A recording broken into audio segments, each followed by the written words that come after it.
Dans l'arrière-pays niçois, à seulement 40 km de Nice, après avoir quitté cette Côte d'Azur tant réputée, vous pouvez découvrir un endroit très sympathique, calme, isolé, mais plutôt rafraîchissant et qui permet de nombreuses promenades à pied et de belles balades à cheval, tout près du col de Vence, Saint-Barnabé. Saint-Barnabé, ou Bernabé, qui en est l'origine exacte, est localement connu pour un site bien mystérieux et très énigmatique. La cité de Vence va se développer d'une façon extrêmement harmonieuse, d'abord parce qu'elle est la civitas, c'est-à-dire le chef-lieu d'une vaste bande côtière, limitée par la mer, le Var, le Loup, et qui finissait à peu près au niveau de l'Estéron.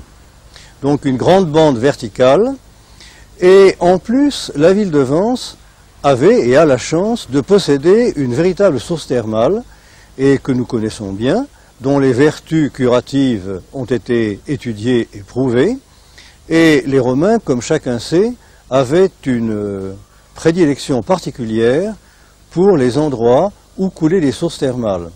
C'est la raison, par exemple, de la fondation d'Aix-en-Provence et de nombreuses cités des Gaules. Et à Vence, ils ont bien entendu construit leur cité, on peut dire, autour de cette source, auquel d'ailleurs non seulement les Vensois et les gens de la région avaient recours, mais même plusieurs personnes des familles impériales. Vence est une civitas, c'est-à-dire le chef-lieu d'un important territoire. Elle joue un rôle à la fois administratif, commercial, et bien entendu, un certain nombre de voies convergent vers Vence, jalonnées de 1000 pas en 1000 pas, par des bornes de pierre qu'on appelle des bornes miliaires. Ces bornes, nous les connaissons, pas toutes, mais une grande partie a été préservée. Elles portent des inscriptions qui, le plus souvent, sont celles de restauration. Et nous savons que la plus ancienne date du règne du Caracalla, et cela va comme ça jusqu'à la première tétrarchie. Où a-t-on pris les pierres? Dans une carrière d'un excellent calcaire situé au-dessus de Vence, où l'on peut encore voir des bornes inachevées. À quoi cela vous fait-il penser? Cela ne ressemble-t-il pas à un sphinx, gardien d'entrée du village?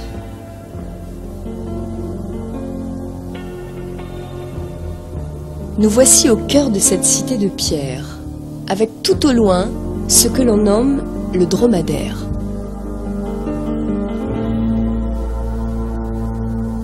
Toujours des passages et couloirs entre les pierres.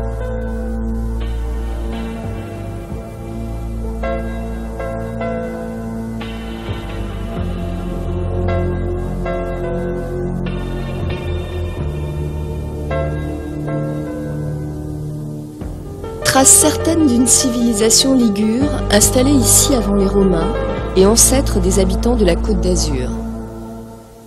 Plusieurs kilomètres à pied pour accéder à ce lieu perdu où de nos jours, rares sont les visiteurs.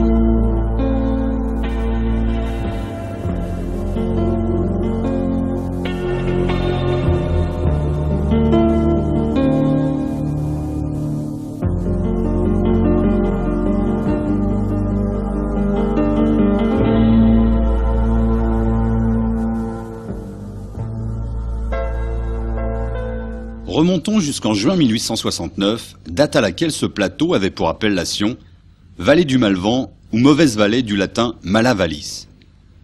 Ce site que vous allez découvrir tout au long de cette première partie présente, comme vous pouvez le constater, des pierres sculptées qui jaillissent du sol, comme celle-ci, qui fait étrangement penser à une tête de lion.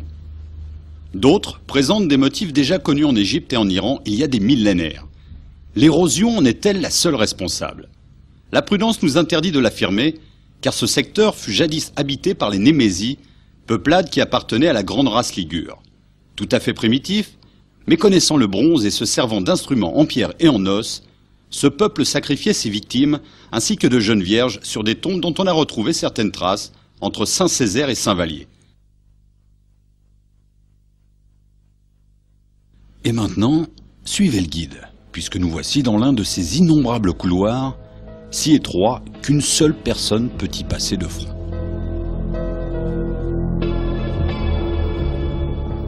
L'accès à ces tombes en est plutôt délicat, les passages étant de plus en plus étroits et la lumière du jour n'y pénétrant que très peu.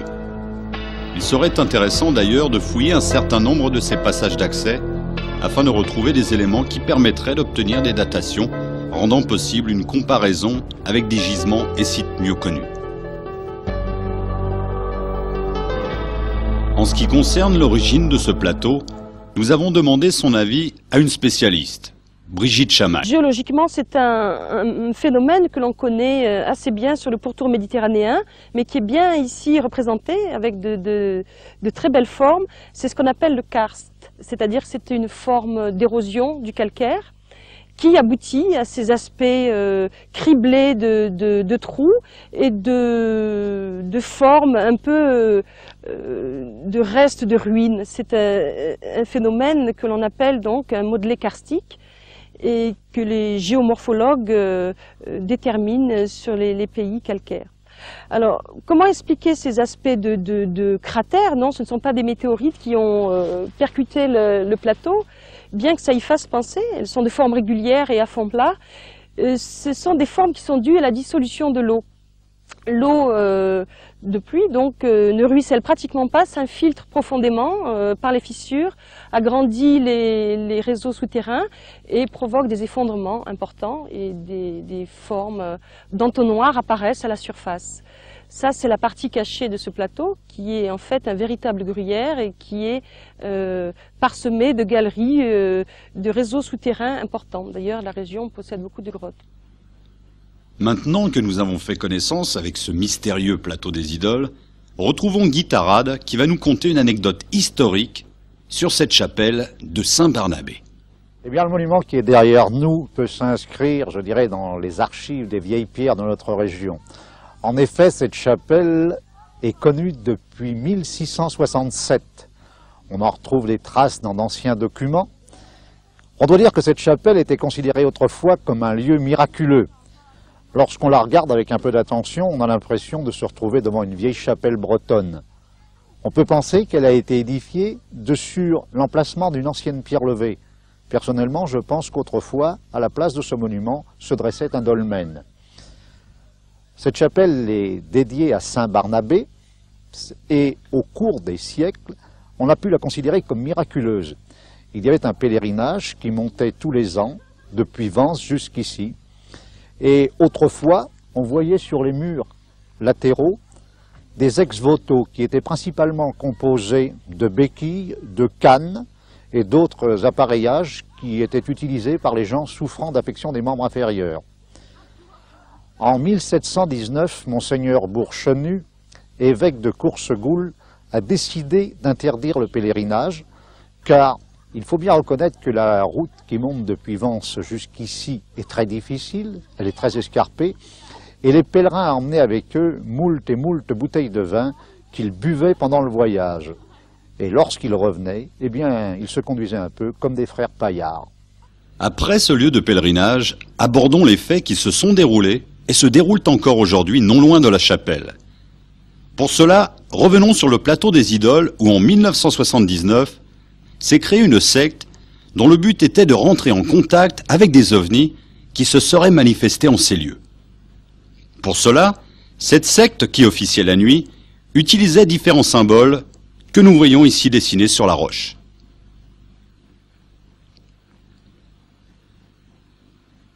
Regardez cet emplacement. Cette secte l'utilisait comme lieu rituel, revêtu de cagoules ainsi que d'étranges habits. Nous avons voulu connaître la signification de tous ces sigles, en recherchant dans la science initiatique une explication que nous espérons la plus proche de la réalité. Ce dessin représente un hexagramme dans un cercle. Ce cercle symbolise un serpent se mordant la queue. En décomposant cet hexagramme, on découvre qu'il est formé de deux triangles inversés, représentant ces symboles. Celui du haut représente le feu, celui du bas, l'eau. Ces deux triangles, avec une barre proche du sommet, qui est en fait la base du triangle inverse, représentent l'air et la terre. Lorsque cet hexagramme, appelé étoile de David ou sceau de Salomon, est entouré d'un cercle, il symbolise un pentacle du nom en hébreu. De cette façon, il est censé représenter une divinité. Cet autre dessin ressemble à celui-ci, qui représente la matière dominée par l'esprit. Une pyramide en Égypte, par exemple, est représentée par ce symbole et la signification en est la même. Celui-ci, par contre, présente un équilibre parfait entre les trois grands principes que sont l'intellect, le cœur et la volonté. En quelque sorte, il représente la perfection et le divin. Autre endroit mystérieux du plateau, exploré par des archéologues, et où plusieurs passages et grottes souterraines ont été fermés.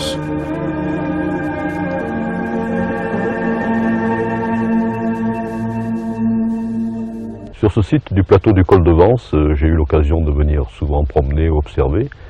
Et la nuit, à plusieurs reprises, j'ai été témoin de phénomènes lumineux, de flashs entre autres de lumière qui pulsent comme ceci.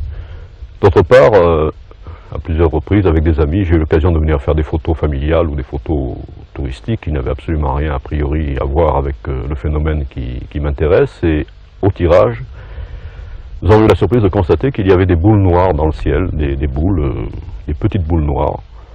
C'est un phénomène que nous appelons nous la photo surprise, et c'est un phénomène qui est connu, qui existe également, qui s'est produit par ailleurs en France et à l'étranger. Les gens ont eu aussi la surprise au tirage d'avoir des boules qu'ils n'avaient absolument pas vues, et a priori il n'y avait rien au moment où on faisait la photo. Voici une photo prise le 16 février 1988 à 10 h au col de Vence. A priori, rien d'anormal. Mais regardez bien cet agrandissement.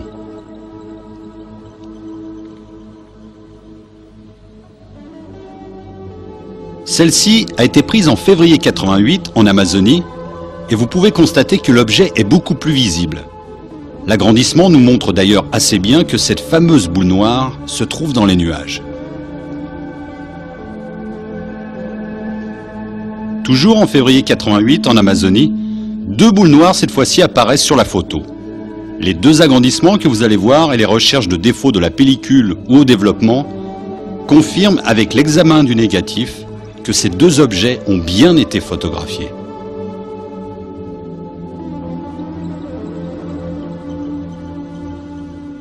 Même surprise, ou plutôt énigme, avec ce cliché et son agrandissement.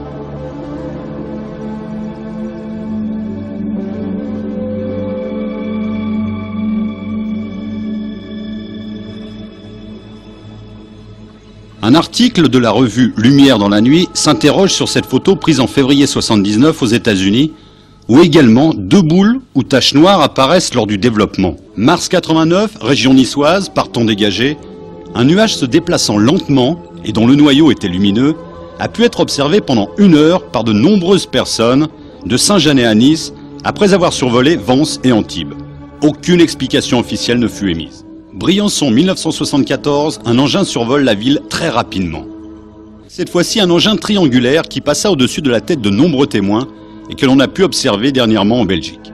D'autre part, toujours sur ce plateau, vous pourrez trouver aussi bien des ballons sondes que des avions de tourisme qui se sont scratchés. Le 18 mars 1978, perdu dans le brouillard, un avion de tourisme s'écrase, un mort. Le 20 avril 1981, près de Saint-Jeannet, un autre petit avion s'écrase, 4 morts. 1983, nouveau crash, 2 blessés.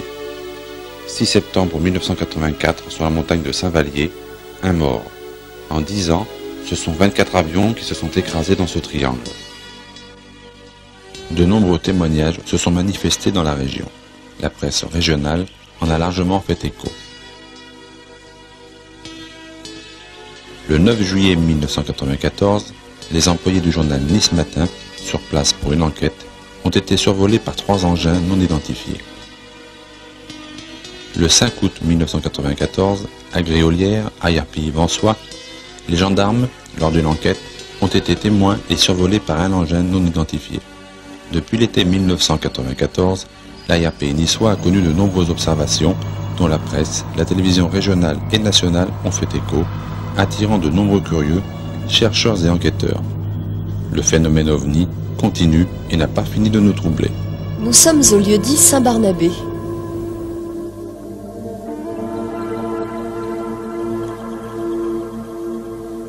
Nous avons retrouvé un témoin habitant ici, ayant observé un phénomène resté pour le moment inexpliqué.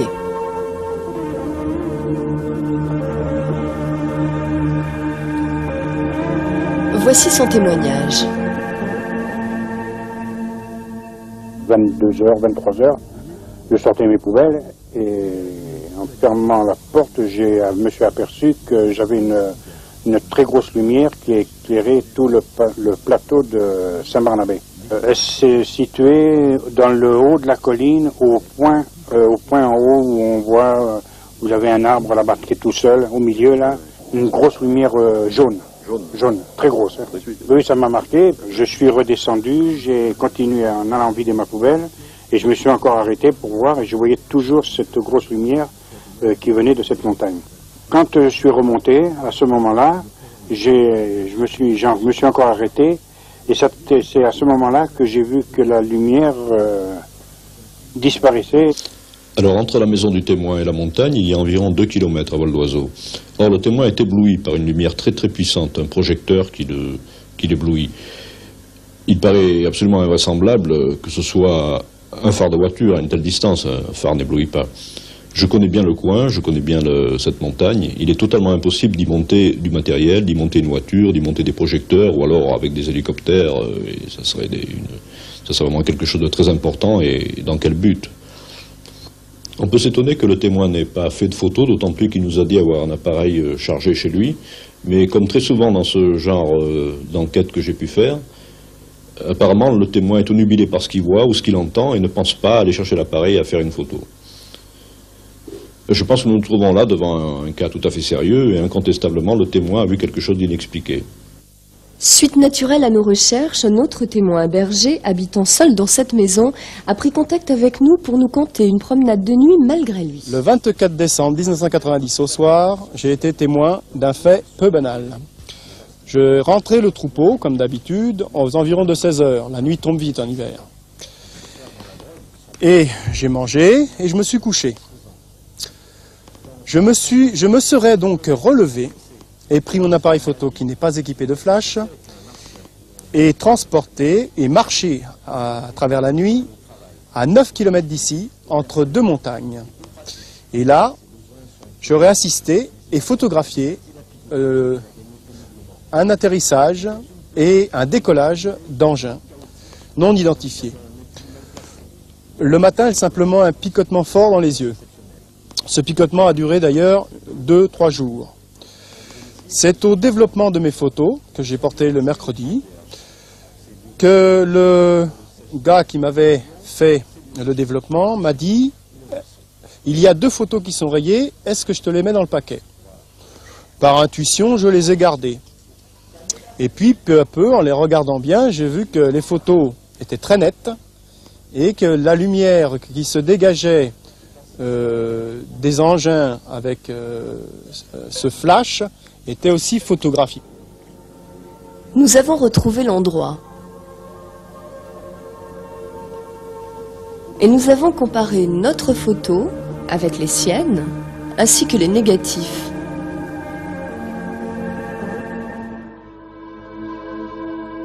Nous avons réussi à reproduire le même style de photo que celle du berger. Une petite différence pourtant, sur les photos du berger, la boule lumineuse se trouve sur le sol. La bonne foi de cette personne ne semble pas être mise en cause. Saura-t-on un jour ce qu'il a réellement photographié ?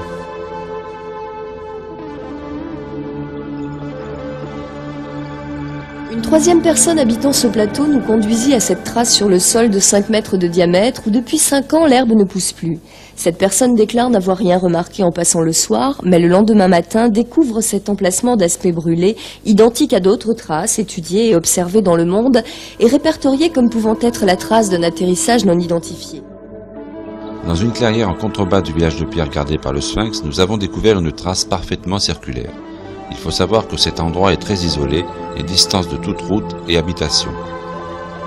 Malgré de nombreuses recherches, cette trace reste inexpliquée. Depuis 1991, des objets dans le ciel apparaissent de façon aléatoire et de plus en plus fréquemment sur les photos.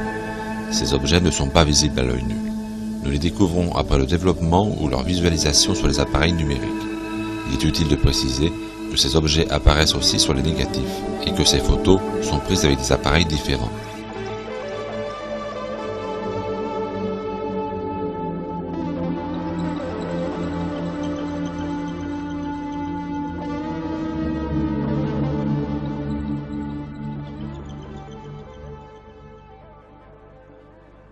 Depuis 1965, certaines personnalités choisies dans le monde reçoivent des documents par la poste ou de nos jours par télécopie, constituant de véritables dossiers par des êtres se présentant comme originaires de la planète Humo. Ces êtres auraient eu connaissance de la planète Terre après réception d'un message radio émis par la Terre en 1934 et reçu par Humo en 1949. La décision fut prise d'une expédition pour exploration de notre système solaire. C'est la filière espagnole, révélée par l'écrivain Antonio Ribera, qui attira la curiosité des chercheurs français. En effet, un des dossiers décrit en 50 pages l'arrivée sur Terre près de Digne, plus précisément à la Javie, sur la crête de la montagne de la Blache.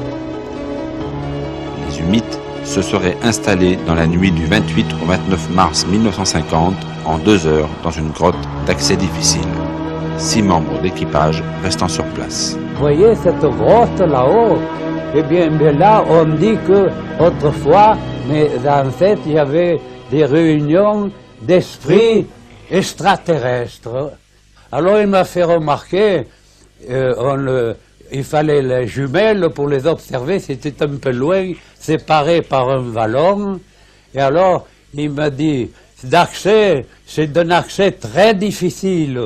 Il me dit, seules les chèvres sont capables de s'y approcher et d'entrer où elles vont se réfugier en hiver, lorsque parfois il tombe 1 mètre, 1,50 m de neige. Monseigneur l'évêque l'a su, mais je ne me souviens pas par qui il l'a su.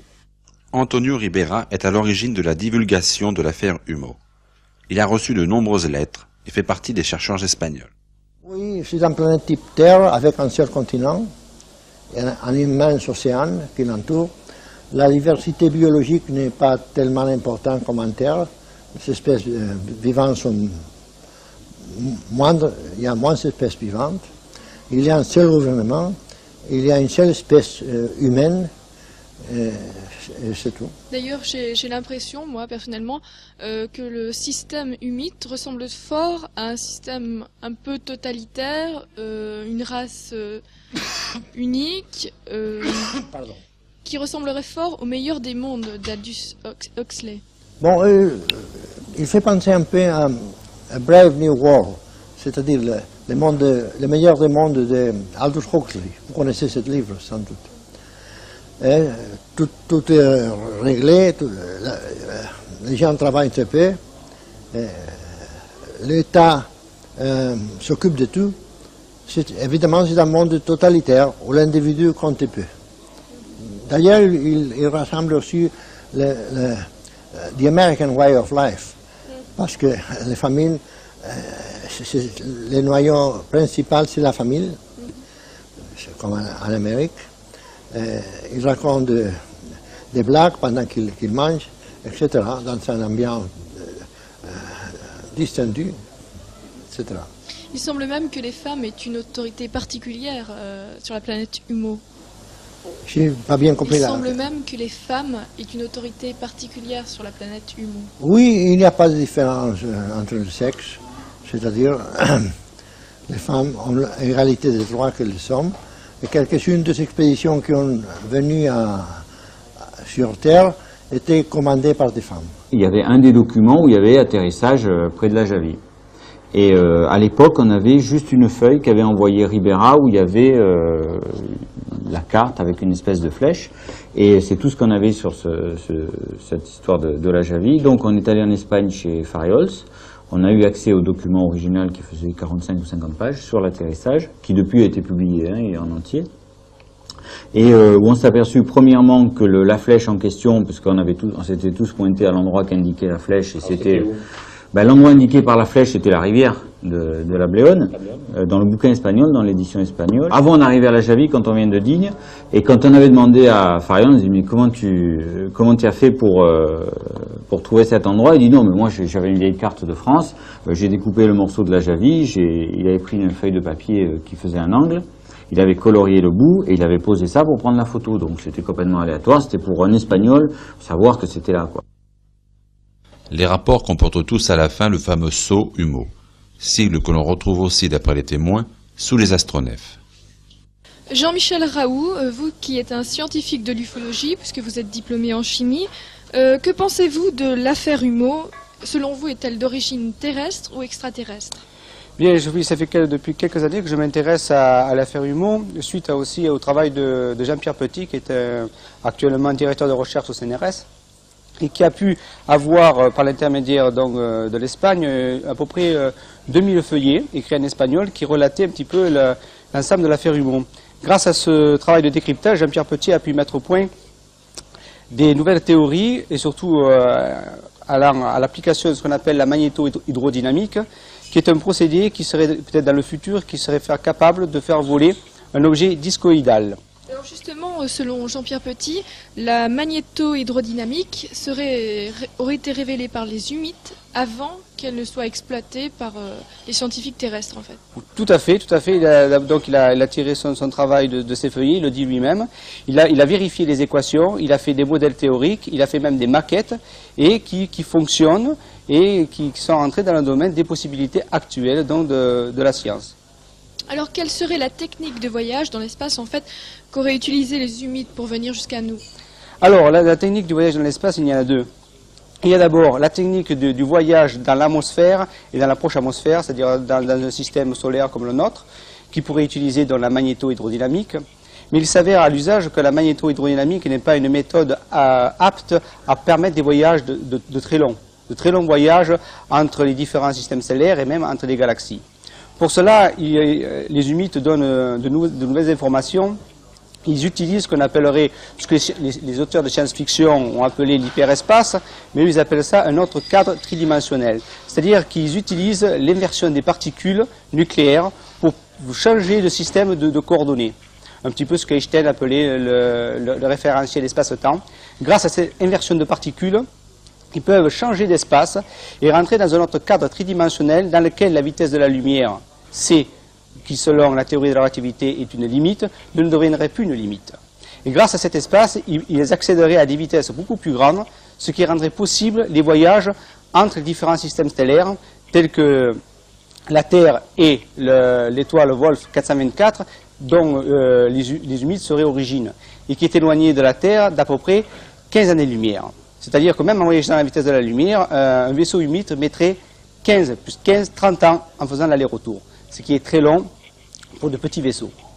En plus, à ce niveau-là, il faut voir que je pense que les voyages intersystèmes ou intragalactiques et extragalactiques ne peuvent pas se faire avec de petits vaisseaux, de petites dimensions. Pour cela, il va falloir utiliser des vaisseaux de beaucoup plus grande dimension, ce qu'en ufologie on appelle des motherships, des vaisseaux mères, dans lesquels les petits vaisseaux viendraient s'encastrer et dans lequel l'équipage aurait une plus grande place. Une plus grande place pour pouvoir vivre selon des trajets quand même assez longs. Oui, dans les textes humites, ils font référence à deux univers jumeaux, en fait. En tant que scientifique, c'est possible, c'est acceptable? Actuellement, je suis en train d'étudier ce système-là. En mathématiques supérieures, dans les mathématiques de recherche, les mathématiciens sont habitués à jongler avec des univers jusqu'à 20 dimensions. Actuellement, dans la mécanique quantique et dans la recherche des particules nucléaires, pour trouver ce qu'Einstein a essayé de mettre au point, c'est-à-dire la grande théorie d'unification des particules, qui unifierait les 4 grandes forces de l'univers, la force de gravitation, la force électronucléaire faible et la force nucléaire forte et l'électrodynamisme, l'électromagnétique, il faut, pour arriver à unifier ces forces, à peu près 11 dimensions. 3 nous sont directement accessibles, on les connaît, c'est la hauteur, la largeur et la profondeur. Mais pour obtenir l'unification de ces formes, il faut faire appel donc à 8 autres dimensions qui nous sont actuellement cachées.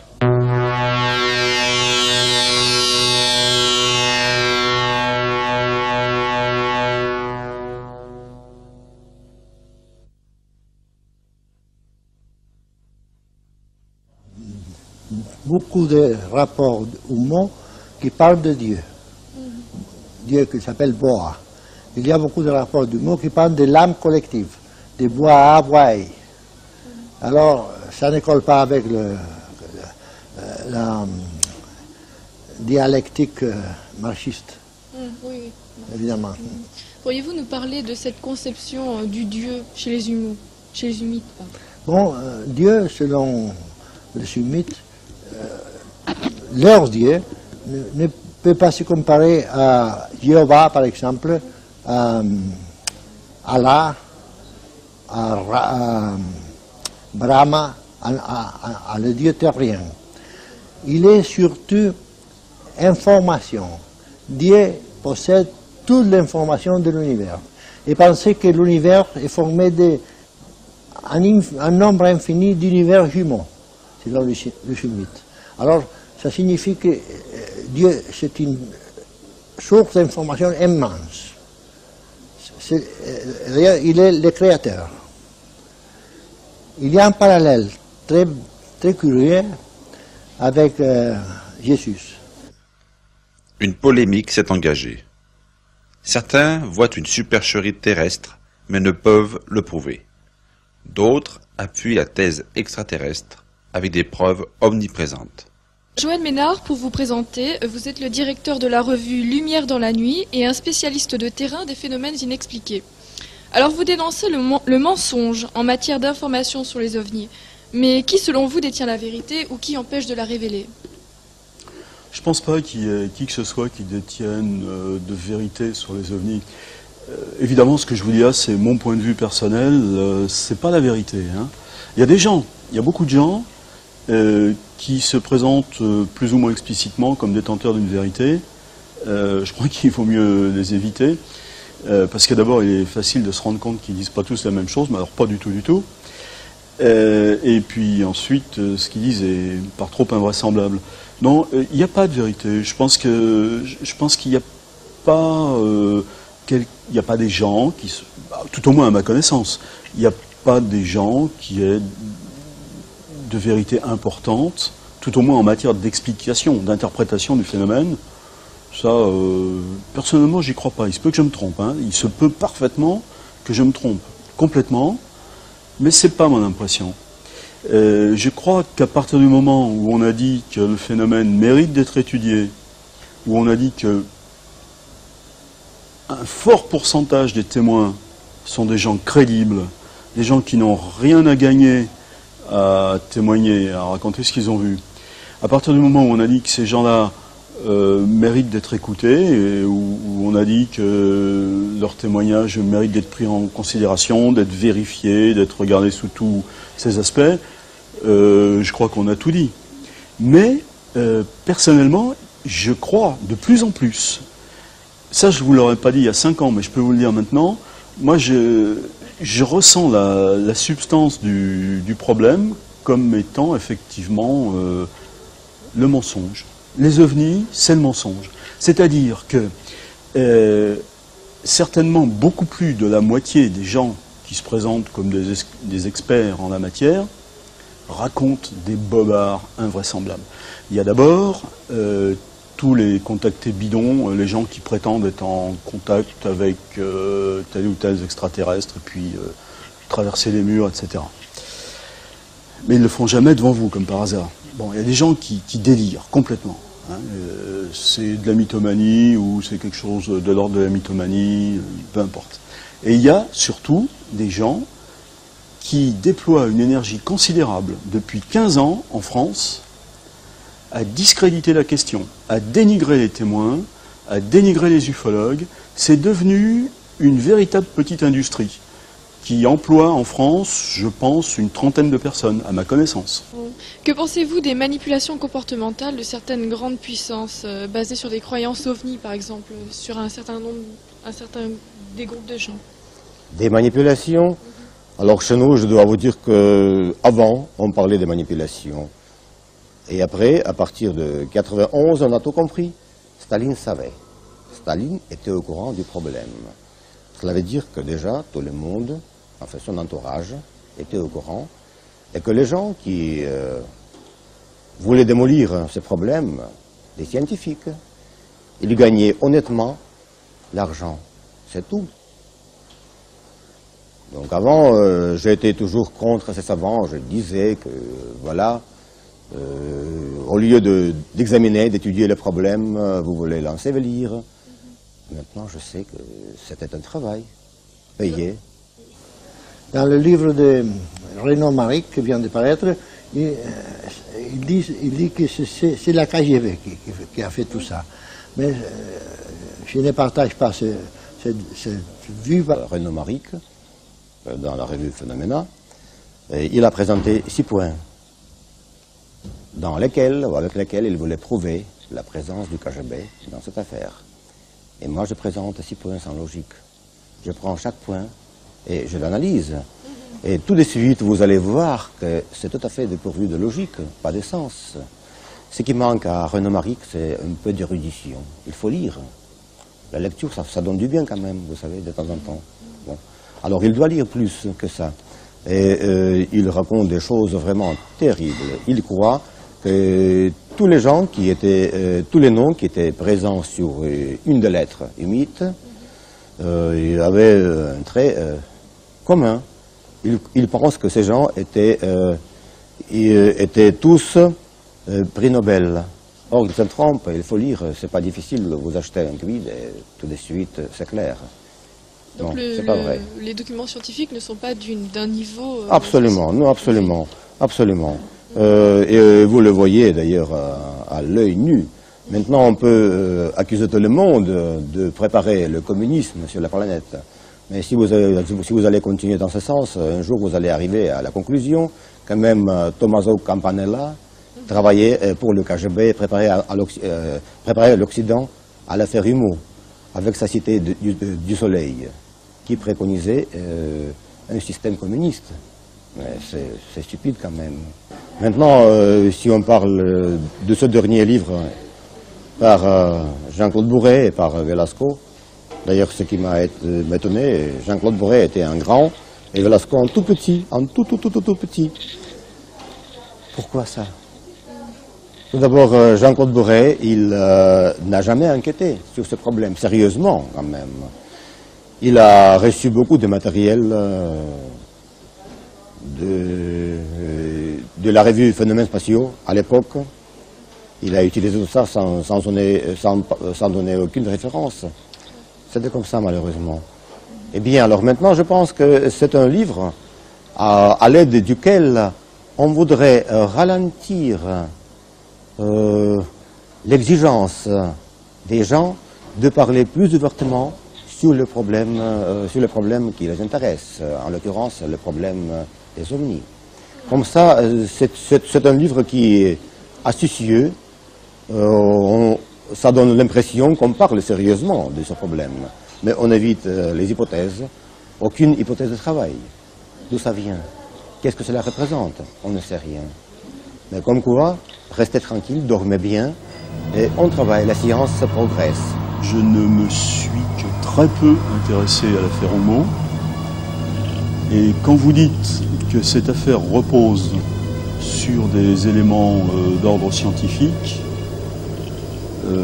j'espère que vous avez raison, mais moi personnellement, j'en suis pas tout à fait certain. Peut-être est-ce parce que je ne me suis pas intéressé de près à cette affaire. Mais vous savez, je crois que quand on fait de l'ufologie, il ne faut pas parler de science. Si vraiment on est très amoureux de la science, ben on fait de la science. Hein? La plupart des gens qui parlent de science à propos de l'ufologie, quand vous leur mettez un bouquin de maths de 4e sous le nez, ils partent en courant. La science, c'est devenu un alibi. Il y a des tas de gens qui emploient ce mot-là, toutes les sauces, qui prétendent avoir une démarche scientifique, etc. Ceux que je connais sont parmi les plus grands menteurs. Il me semble que la recherche en ufologie n'a pas un caractère scientifique et dans l'état actuel de la situation ne peut pas en avoir un. Donc si on veut faire de l'ufologie, on fait de l'ufologie, si on veut faire de la science, on fait de la science, c'est très bien aussi, on peut même faire les deux, mais ce sont deux domaines qui se recouvrent très peu. À part l'analyse de traces ou de résidus matériels, quand par bonheur il s'en trouve et c'est pas fréquent, à part également le traitement statistique des données, J'avoue personnellement pas très bien comprendre ce que la science peut venir faire en ufologie. Je pense que beaucoup d'âneries ont été écrites à ce sujet, il me semble qu'il y a des gens qui en profitent.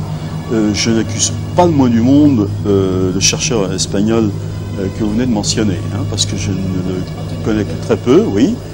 C'est pas du tout à lui que je pense en disant ça, mais il me semble que les âneries volent bas.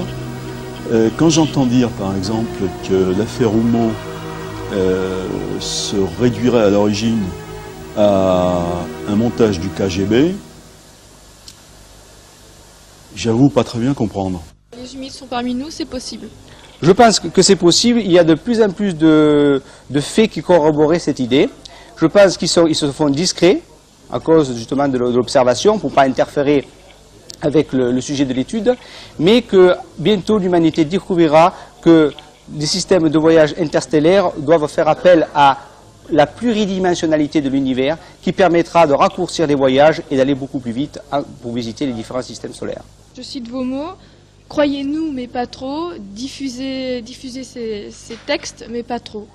Exactement. Dans une lettre qu'ils m'ont envoyée, il y avait une chose qui était marquée comme ça, un texte qui était marqué comme ça, il disait ne nous croyez pas, ne nous croyez pas. Alors ça, c'est important parce que ils se sont fâchés avec moi parce que j'ai publié 3 livres.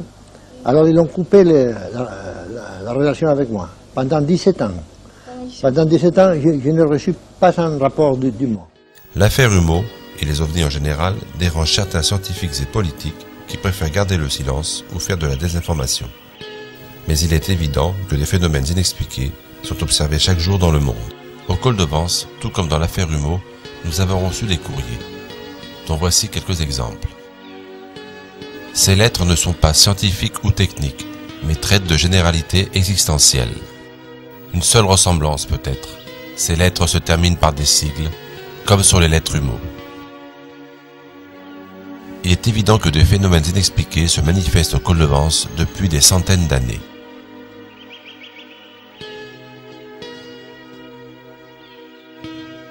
L'état actuel de notre science et de notre technique ne nous permet pas d'en définir l'origine exacte.